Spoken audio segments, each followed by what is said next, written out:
Just be glad for all you have that's in today. Hey everyone, Connie here, and welcome to my blind reaction to RWBY Vol6 Chapter 9. So it's been a couple weeks since the last episode. The RWBY took their winter break and everything. But we are back, and we're excited for some more RWBY. Yeah.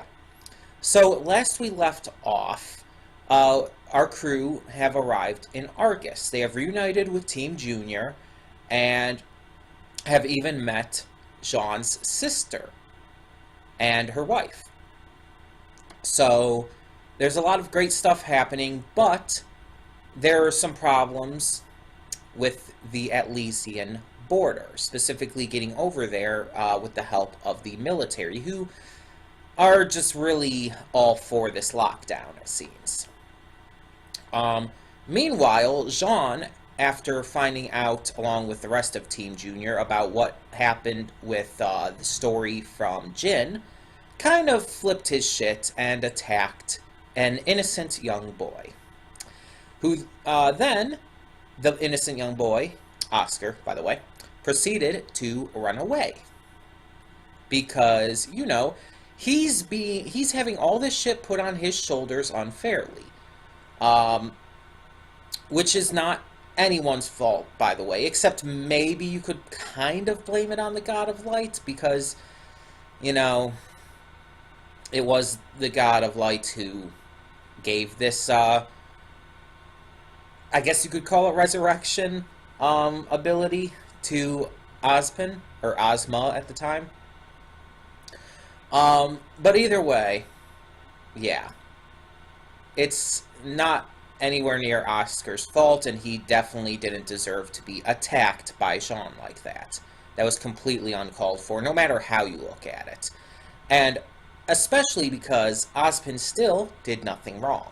Ozpin is still not the bad guy here, and the fact that he's being treated as if he actively hunted down and killed the family members of Team RWBY and Junior, yeah, it's still kind of irritating me. I know there are some of you who have tried to convince me otherwise, who have tried to convince me that, yes, he's in the wrong or something like that. Sorry. I don't see it. And I can't see it. There's nothing he did that was that wrong. I mean, yes, he lied and he hid stuff. Everyone lies and hides stuff. You don't think Yang has done that? You don't think Blake has done that? Or Weiss? Or even RWBY? I mean, RWBY maybe not as much, but still. Everyone lies. Everyone hides stuff. That's just human nature. Yes, maybe Ozpin did it more than others. But, honestly, can you blame him with what the truth was? Can you really blame him? And in the end, whether he told them or not, it makes no difference to what's actually going to happen. It makes no difference. It doesn't affect anything. So, in the end, yeah. There's really nothing to worry about here. Well, okay, I won't say that, but you know what I mean. There's nothing to really blame him for. He's not at fault. He's not the bad guy. Especially when you realize that the Silver Eyes likely are what's possibly going to defeat Salem. Now, there's nothing confirmed yet, but the fact of the matter is the Silver Eyes are a gift from the God of Light.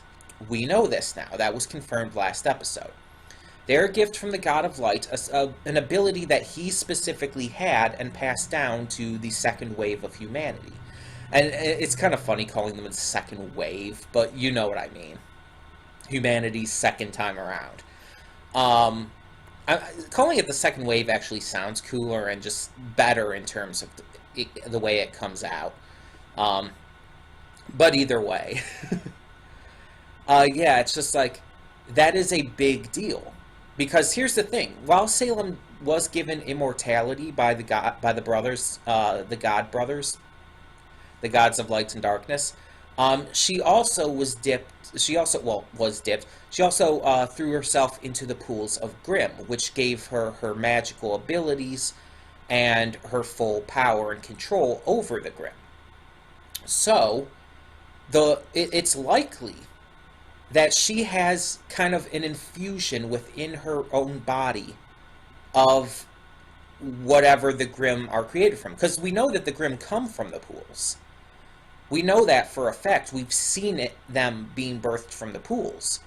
So, if the Silver Eyes can destroy Grimm, and if Salem is possibly infused with the Grimm, or with some kind of Grimm-like energy, the Silver Eyes could possibly, maybe not kill her, but cripple her. Maybe steal away everything that the pools of Grimm gave her. You know, her magical abilities specifically. At which point she'd basically be an ordinary girl again. Which would cripple her and stop her from being able to be, you know, basically the main villain. Now, she might still be skilled in combat otherwise, but at that point I think she'd be defeated, let's be honest. Which actually would explain why she's gone through so much trouble, it seems, to kill Silver-Eyed warriors. Presumably, she's the one who sent Tak after Maria in the past, and we know that she's been dealing with Silver-Eyed warriors since. And we even know from what Hazel said at one point that they've dealt with Silver-Eyed warriors in the past, people like RWBY, when they were specifically talking about RWBY having the Silver Eyes and all. So we know that this is something that they've been actively doing. And some people have brought up, yes, that Salem wants RWBY captured alive. But we don't know why. We don't know if maybe she wants to somehow harness the Silver Eyes for herself. We don't know if she has plans to torture RWBY before she kills her. We don't know what the deal is. We do know that she wants her captured alive, but that doesn't necessarily mean that she doesn't want to kill her. There could be a number of reasons for this. Right now, honestly, with the information we have, we kind of have to assume that the Silver Eyes are that big of a threat to her. That it's really the only reason she'd want them dead, because she doesn't care if the Silver Eyes can kill a bunch of Grimm. She can just birth a crapload more at any time. The Grimm are just pawns to her. They're just basically expendable, useless pawns. She doesn't care if they die. That doesn't matter. Hell, she doesn't even care if her lot dies. You know, Hazel, Watts, and all of them. She doesn't care. She truly doesn't. She wants the Maiden powers to be able to get the relics. And likely the reason for that is because she wants to summon forth the brothers. At which point, humanity, the remnant, everything would just be wiped from the earth. Or wiped from the earth. Yeah, wiped from existence. Which would also likely mean Salem would be. Now, she probably thinks that this means she'll be just, like, rid of this curse. That she'll finally be able to die. But if she's wiped from existence, like, she won't just die, and she won't be going to the afterlife. I don't know if she fully understands that. Either way, one thing we know for sure is that, yeah, things with this volume have been going both well and wrong. Not in terms of the writing. The writing's been just completely excellent. But then again, each volume of RWBY has been better than the last, so... the writing has been excellent. The characterization and moments have been amazing. I loved the little horror-based arc with the farm and the apathy. I loved the fact that Saffron and Terracotta are a couple and everything. There's so much to love with this volume. I love the backstory with Salem and everything, and how Salem is just always kind of been messed up, really. How she's just really just never been that great of a person. And that Ozpin's been through so much hell and is just constantly getting blamed for it. That part I don't like. But in terms of the writing, I'm not saying it's bad. I just don't like the fact that everyone's blaming Ozpin. Either way. Either way. I don't know anything about this episode, but I have heard a lot of good things. A lot of people have said that this is a really good episode. A lot of people have said this is a really emotional episode. I wish I hadn't seen that much info, but I have. I do know that people have said that, and now that could mean a lot of things. Emotional can mean a lot of things, but most times people do mean it in more of a, crying kind of way. The kind of stuff you felt like when Pyrrha died, or whatnot. Heck, just the entire ending part of that volume, volume 3. But in all seriousness, it's like, okay, it's going to be emotional. That could mean a lot of things. That could mean emotional in terms of Oscar. That could mean, something really bad is about to happen. I mean, we don't know where Crow's at the moment. And there is a lot of people saying that the intro is possibly hinting at his death. There's a lot to take into account here. That's what I'm saying. But we're going to see. We're going to find out exactly what this episode has in store for us. We're going to find out exactly how harsh it comes across, or exactly how emotional it is, or whatever else. And I'm just hoping to enjoy it. I hope they are able to find Oscar. I hope that Team Junior, especially Sean. I mean, Nora and Ren were upset, but they didn't actually take it out on anyone.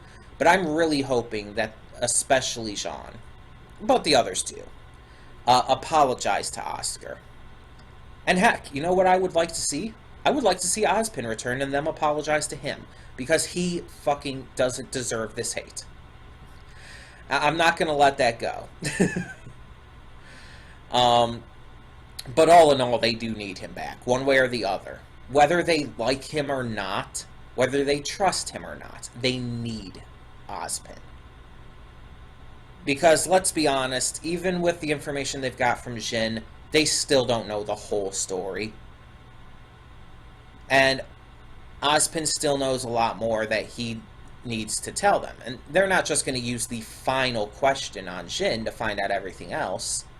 That would be, honestly, stupid. And our team, our heroes are not stupid. But yeah, we're going to find out exactly where this goes, and I'm excited. I'm excited. As I said, this season's been phenomenal. So, when the screen fades to black, pause this redirect and go to the description below. Follow the link to the reaction, and after you watch it, come back here to the redirect and resume play. Because after it fades to black, then it fades back in, everything from that point forward will be my afterthoughts, and will contain spoilers to the episode. So that being said, thank you all so much for tuning in, and I will see you at the reaction. And we are back, and we will begin with spoilers in 3, 2, 1, now. So, I mentioned how RWBY just keeps getting better each volume. And in the past, in past reactions and stuff, I have mentioned how this show is easily climbing to be one of my favorites of all time. How beyond all, like, pun intended, but beyond all semblance of belief, it just keeps climbing and climbing and getting better and better. Just these past few seasons, the character development, the growth, the world building, the lore, everything has been so phenomenal. And yet, an episode as laid back, an episode as basic, as simple as this, with not a lot actually happening, is one of the show's best. Out of the entire series, one of the best episodes of this entire show is one that doesn't really have any action. It's one that builds off of things already set up, while setting up things for the future. It's an episode that gives us closure, while also starting to stoke the fires of what's to come. It gives us character development and allows characters to be vulnerable and strong. It allows us to see how things change but still stay the same. It does everything right. And not many episodes of any show can that be claimed with. Not many episodes of any show out there you can claim does everything right. In other words, a perfect episode. But this would be one of them. This episode was just that good. In its writing, in its style, in its emotion, in its meaning, in, once again, the things it gives us resolution to, but also the things it starts to set up. The only thing missing is action, and honestly, it's not needed. At this point, some people will still disagree, though. Some people still want to believe that RWBY is nothing but an action show, and that's how it should continue to be, that all of this downtime is ruining the show. But it's like, this is the stuff that this show needed from the beginning. This is the stuff that this show was missing in the first couple seasons. Yes, the first couple seasons did have some great moments, some great character moments, but it never reached this level until season 4, honestly. Season 3 turned the tone and focus of this series from something that was more action-based to something that it always was meant to be. This RWBY is not an action series. It is a series with action. The actual focus of the series is on its characters. It always has been. The series is named after its characters. It's always been about them, about Team RWBY, about Team Juniper, about all of them. And new characters we've met along the way. New characters we're going to meet. They are what truly matter here. Not the action, not the art and animation, not the voice acting. All of those are great, and it's awesome to see them evolve and just get better and better. But in the end, what truly matters in any show is its story and characters. And RWBY is really understanding that, especially with this volume.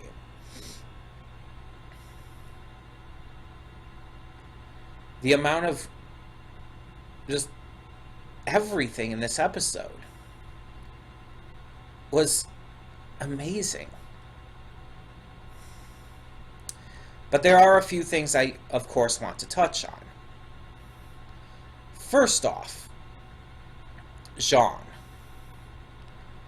Jean is one of those characters who has never been my favorite, but I've always liked him. He's never been, like, at the top of my favorite characters, not even just in Team Juniper. I mean, hell, in Team Juniper, technically, he's always been my least favorite. I mean, Ren has always been my favorite of Team Juniper, with Nora as a close second, and Pyrrha was then after them, before her death. Jean was always the lowest for me, but not because I didn't like him, just because I liked the others more. Jean was one of those characters who just never really reached the heights I wanted him to. But in these recent volumes, he's started to. Unlocking his semblance. Finding out its purpose as aura amplification. which can involve healing. It can involve buffing people up, basically. All kinds of stuff that would help with. It could even help pump up other people's semblances. Getting to have all of this just general character development with him. And then this episode. This episode finally gave resolution to something that he had been locking up inside him for so long.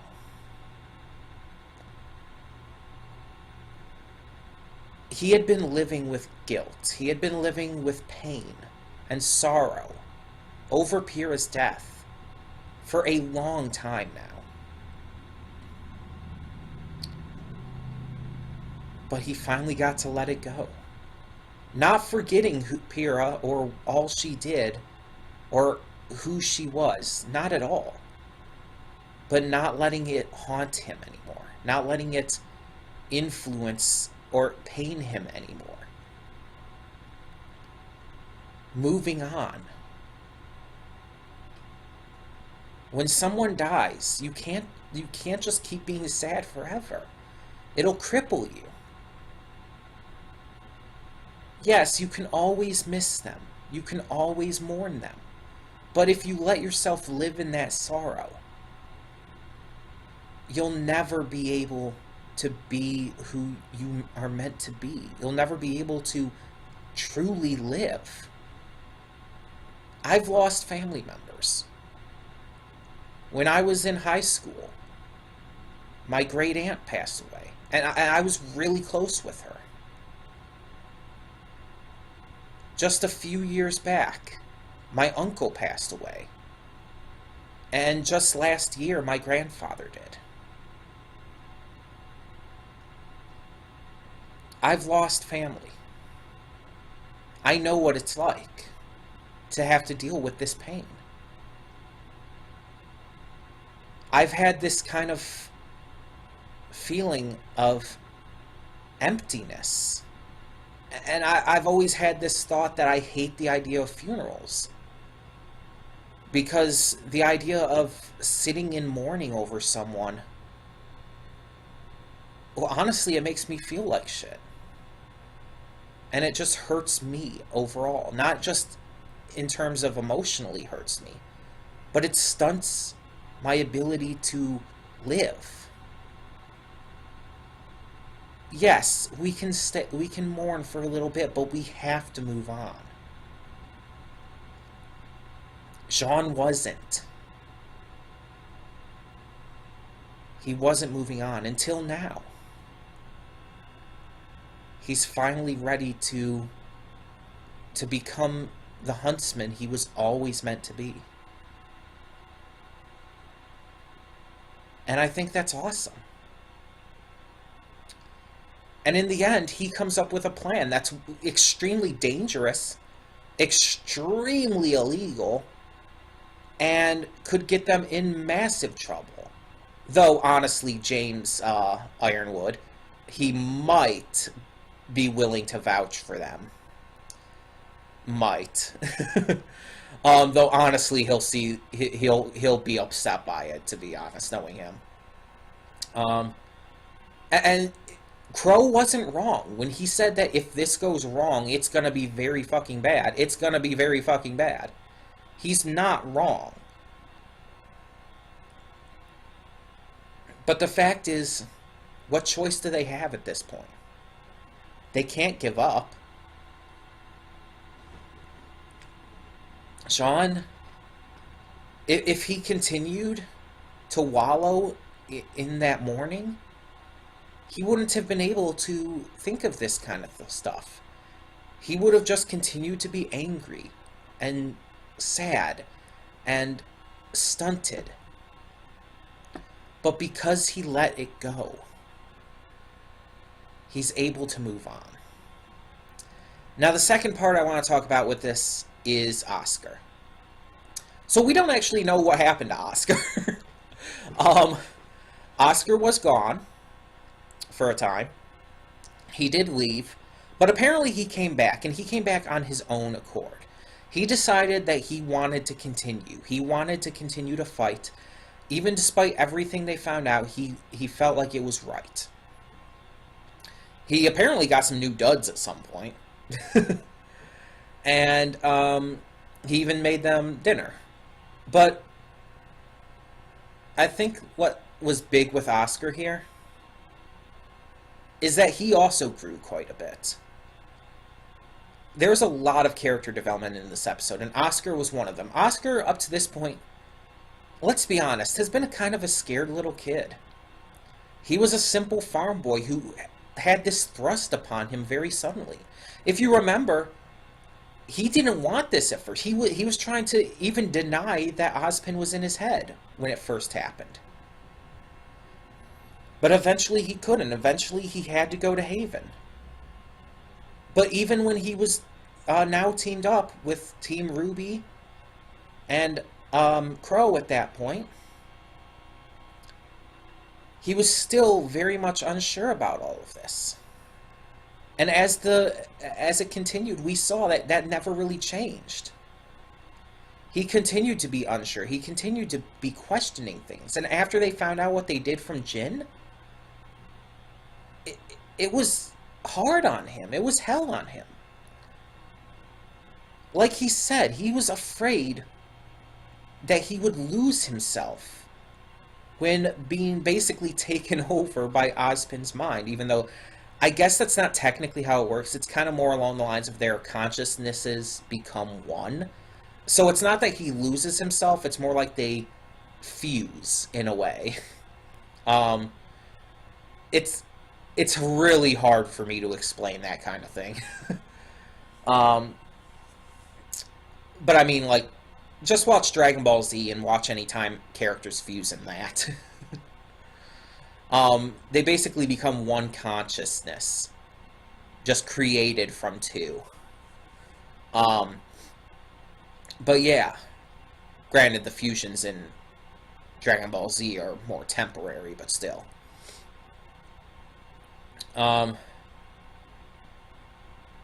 We saw that he was so frightened of this. But, like he said, he decided he needed to fight. He needed to continue to go on. And then there's RWBY. RWBY didn't have a lot going on in this episode until the very end. But that ending part. People have been saying that RWBY, for being the main character of the series, has been lacking development. All of these other characters have gotten all this development, and RWBY's been the one lacking. And I've never understood that, because it's like, okay, so RWBY hasn't had any big, like, defining arc, like Yang with her PTSD, Blake with having to deal with her past in the White Fang and coming out of that and moving forward, and of course Weiss having to deal with becoming the person she wants to be rather than who her father wants her to be. Yes, the other members of Team RWBY have had bigger arcs, technically. Heck, even the members of Team Juniper have, with Ren and Nora getting some major development involving their home village and the Nuclevi. And Jean just continuously getting small bits of development here and there as the series has progressed. Sure, RWBY hasn't had any big arc like that, but to say she hasn't developed is, honestly, completely insane. It's asinine to say that she hasn't been developing. If you just look at RWBY in Volume 4, she's a completely different character than she was in Volume 3.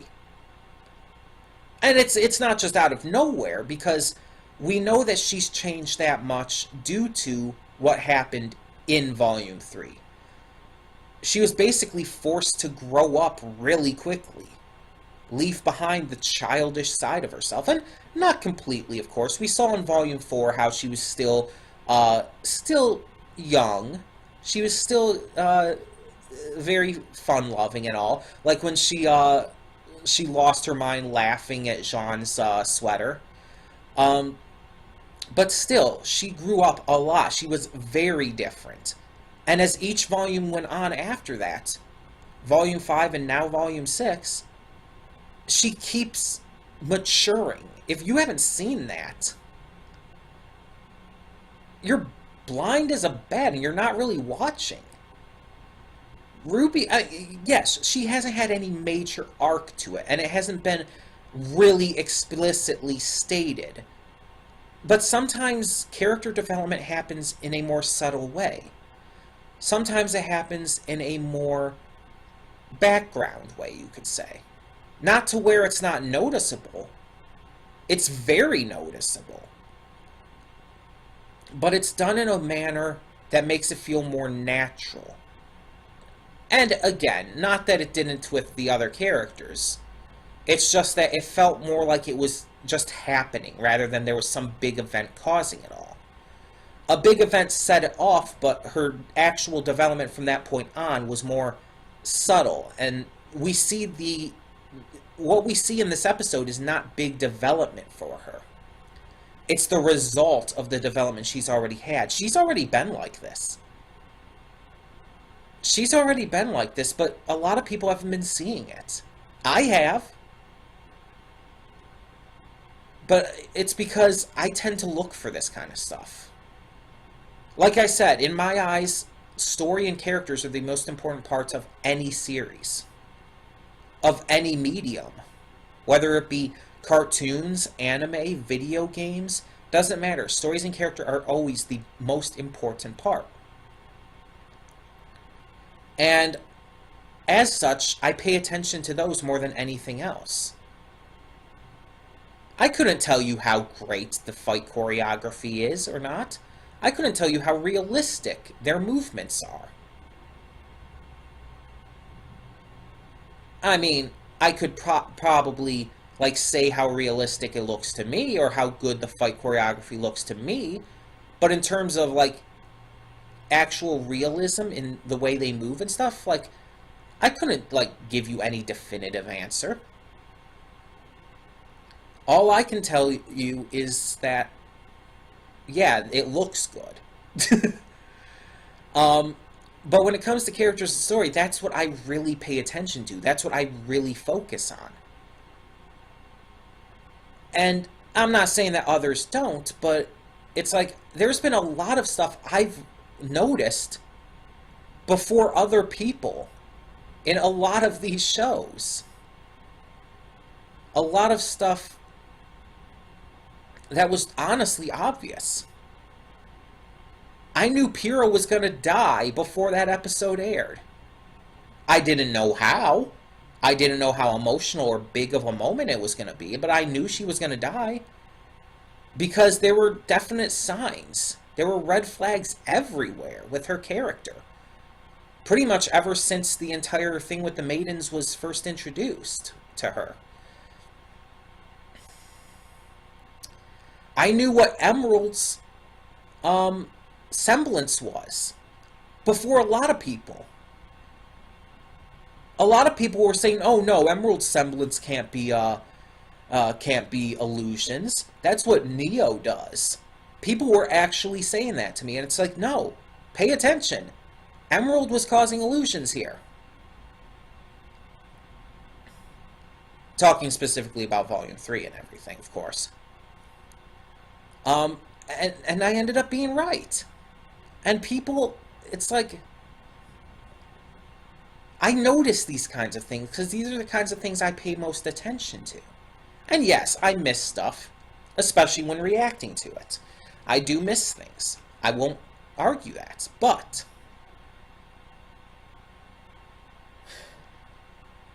the things I notice can sometimes even surprise me. RWBY has been growing this entire time. She has been a completely different character than she started out as. And again, in a very natural way. RWBY, to say she hasn't had character growth or development is asinine. This episode isn't giving her that development. It's showing, like, the outcome of all of that growth. But There is one more thing with this episode I do need to cover. And that is the moment. So, while searching for Oscar, while everyone's out searching, Jean, Nora, and Ren kind of split up. Jean is really feeling guilty over everything. And on top of all of, as I said, the pain and everything he's been holding in, it's basically made him kind of out of it. To the point where he basically he tells Ren and Nora, just go ahead without me, I'll catch up and stuff. And it's like he's not really even paying that much attention. He's just completely out of it. So, he ends up going to a park and finding a statue of Pyrrha. We find out that Pyrrha trained here. That she was going to initially go to another school, but that she chose Beacon. And that she knew, honestly, she was not going to make it when she went to fight Cinder. But she still had to do it anyways. And during this entire thing, we also meet who is very obviously Pyrrha's mother. Let's be honest. If you think that was anyone else,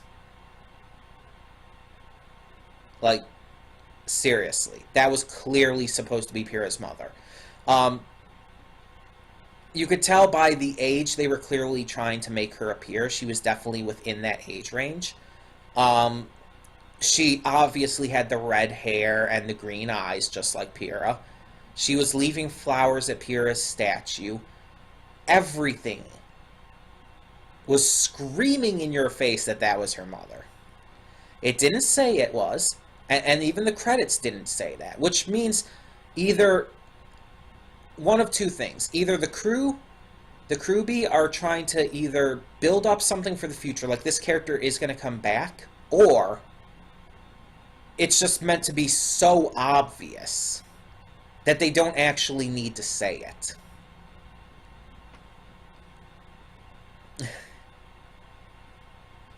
And either one, I mean, is fine. But yeah, I cried because I remember when Pyrrha died. I remember that moment when I first saw that. And a lot of you who have been with my reactions for a long time, I'm sure you remember that too. Back on the old account and everything. I remember very vividly what my reaction was like to that. I remember I was sitting right over there. Like, you see where the tree and the treadmill are? Back when Volume 3 was coming out and everything. Oh, that went fuzzy. Come on, focus. I'll fix this while I talk. But while Volume 3 was coming out and everything, I had my desk over there, because my sister was still living here, and I didn't have a room of my own at the time. So, my desk was over there. I slept on the couch out here. And it's like, I was over there, I was sitting there, I was recording. And I remember that, I was really obviously tense during the entire scene, but when she actually died and everything, the tears began streaming. I paused it, I took off my headphones, and I had to leave. I didn't even cut that out of the reaction when I posted it either. I got up, I had to leave and walk around and just process everything. Because while Pyrrha was never my favorite, whether of Team Juniper or just the characters in general, I did still like her. She was an awesome character, and the point is, that was a big turning point for the series. It was the first big, real character death. And, just everything in that last half of Volume 3 completely changed the tone of the series as it is, but that especially. Yang losing an arm is one thing. But Pyrrha straight up dying? And again, I knew it was going to happen. I knew that she was going to die. It was obvious. But I thought it was going to be like some kind of off-screen thing. I didn't think RWBY was going to be the kind of show that would show something like that and have it be so brutal and affecting. I didn't think it was going to be as emotional and hard to watch as it was. And I mean, since then, I've seen the episode many, many times. Whether with other reactors or just on my own rewatching the series or whatnot. I've seen the episode many, many times.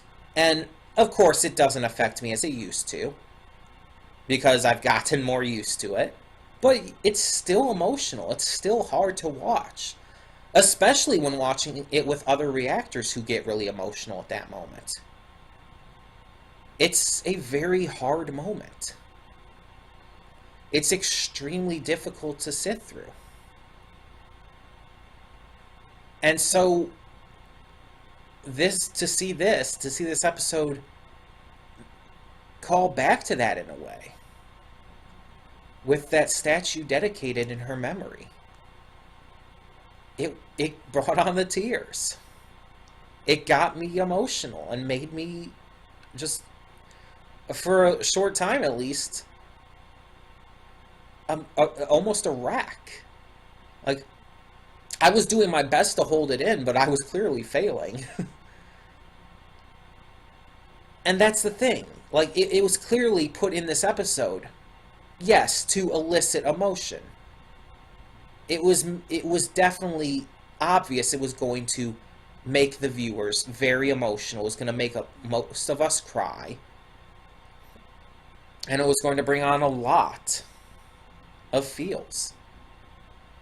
But it was also there to help Jean move on, and to help, I think, us as viewers to move on.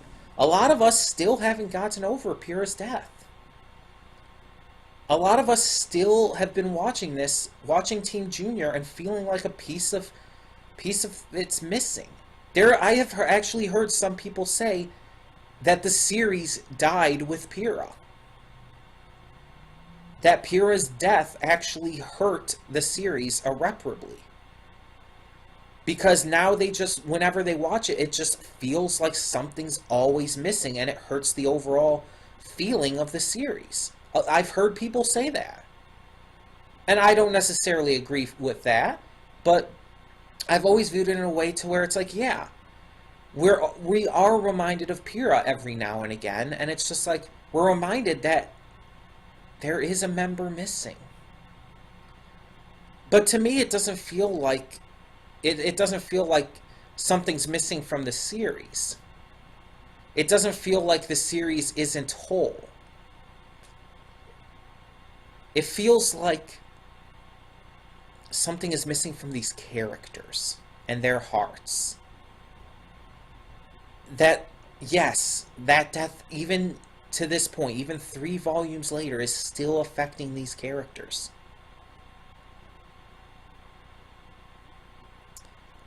But that's not a bad thing. Because again, like I said, you need to be able to move on. But that doesn't mean that it's easy to move on. It took a long time for Jean to be able to move on. The others have done it so easier, have been able to continue forward. Even RWBY, who dearly misses Pyrrha, and Penny,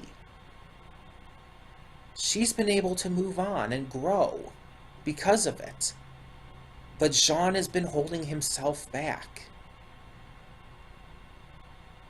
And I think that this episode was necessary, because it allowed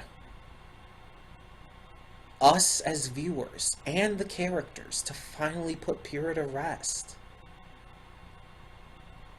To finally move on. To finally continue the fight. Without having to think back to all we've lost or all that's not there anymore. Because if you think this is only about Pyrrha, no. think about what the biggest complaints about this series in today's time are. That it's missing stuff, that it's lost what made it special. Yes, this was mostly about Pyrrha, and maybe it was even unintentional that it ended up being about other stuff, but it was about other stuff. It was telling us as viewers to move on. To not try to compare this to how the series used to be. That things change. That some things are lost. That some things are not as big of, are not there anymore. In this case, the action being forefront. But that doesn't mean that there's nothing left to go on for. That doesn't mean we need to let it ruin our enjoyment and our lives. Just like with Sean, he needed to move on and let it just rest. Let himself be able to live. And as viewers, we need to do the same. Sure, the action may not be as heavy a focus as it used to be. The series may be reveling more in its downtime, but I think that's important. The show has changed its tone significantly, and it needs to. And there's one part I haven't talked about yet, and you're wondering, why did you leave this part for last? Why not leave the Pyrrha part for last? That seems like the biggest part, but the Pyrrha part was giving us closure. The part I left for last is setting things up for the future. Like I said, we need to move past the past and look to the future. We need to see what's coming up. And with Emerald and Mercury, there are things being built here. There has been a lot of flags in the past, a lot of build-up to Emerald eventually betraying the bad guys. I mean, especially ever since Salem's reveal and everything at the end of Volume 3. Once we started to see Emerald and stuff in Volume 4 and all, we could see how uncomfortable she was with everything. With all of it. The only reason she was there was because of Cinder. And we finally find out in this episode the exact way she viewed the relationship, by the way. Because people have been actually arguing about that for a long time now. Oh, does Emerald view Cinder, does she love Cinder, like, romantically? Or does she see her as a mother figure, or whatnot? And it's clear from this episode it's more of a mother figure. She sees Cinder as the family she never had. Not in a romantic way, but as someone she's fiercely loyal to because, again, family. So yeah, it's just like, there's been a lot of build-up, though, to Emerald leaving. And this really starts to kick things forward with that. She starts, like, out loud questioning things. To the point where she and Mercury actually have a legitimate fight. Yeah, short as it may be, it's still a legitimate fight. They actually fight over it. With basically their ideas being, Emerald does not feel comfortable with this, especially with Cinder gone now. And Mercury just feels like there's nowhere else he should be. Like that he was basically destined to be here. And at this point, Salem will help him become who he needs to be.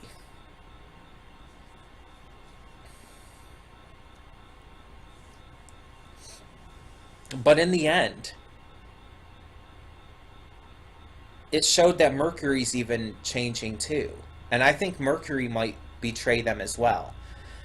Because we got a lot of development for Mercury here too. We find out stuff we already know, of course, about how he killed his father and all, but we also find out why.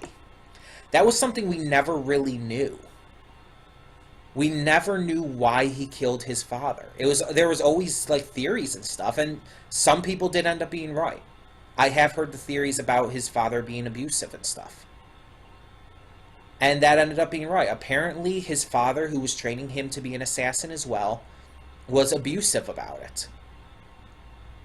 And so, once he eventually got the training to a good enough point, he killed his father.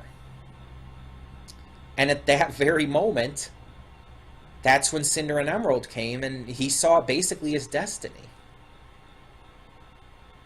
And that's fascinating to me. That basically the only reason he's been with them is because he basically viewed their arrival as something that has been destined. He felt like that's just where he belonged, where he was being told he needed to be.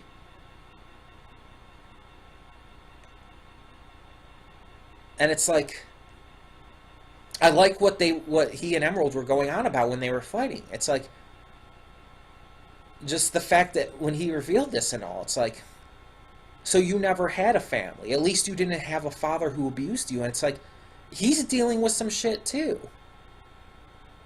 Emerald never had a family. Honestly, neither did Mercury. He had a father, but can you really count someone who abuses you as family? And it's just like, I've been talking for almost 40 minutes on this stuff, and it's just like, there's a lot to talk about here, but I think it's definitely, it's giving some noteworthy development to both of them that is definitely hinting that they're going to leave. And especially with what happened with Tyrion then. When Tyrion comes in, it's like, oh, just do what makes you happy. And then at the end, he's like, please do. Basically hinting that it's clear he knows that they're thinking about leaving. And he's like, please do. Because I'll hunt you down and kill you if you do. And he likes to do that kind of stuff. And we find out that he and Watts are going to Atlas, by the way, which is interesting. That's definitely where things are being built into. But yeah. A lot is being built up here. Now, I'm not saying that Emerald and Mercury are necessarily going to join the good guys. They could just end up going kind of neutral in a way. Or heck, they could end up searching for Cinder and just joining her instead. And it could be like this entirely other group. We'll have to see. We'll have to see. But this is really leading to some interesting things. Now, with where this left off with them talking about stealing the airship and all, there's only, what, like 13 episodes, I think, this volume? Something like that? I'm not 100% sure. I could look that up real quick. I'm actually kind of curious.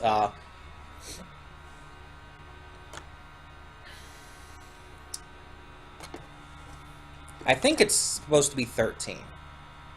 I'm not 100% sure on that, but I think it's supposed to be 13.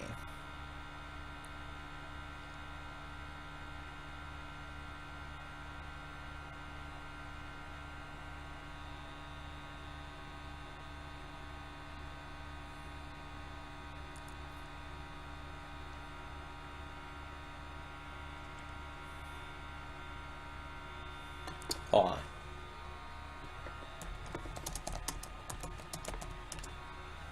I have to find it here.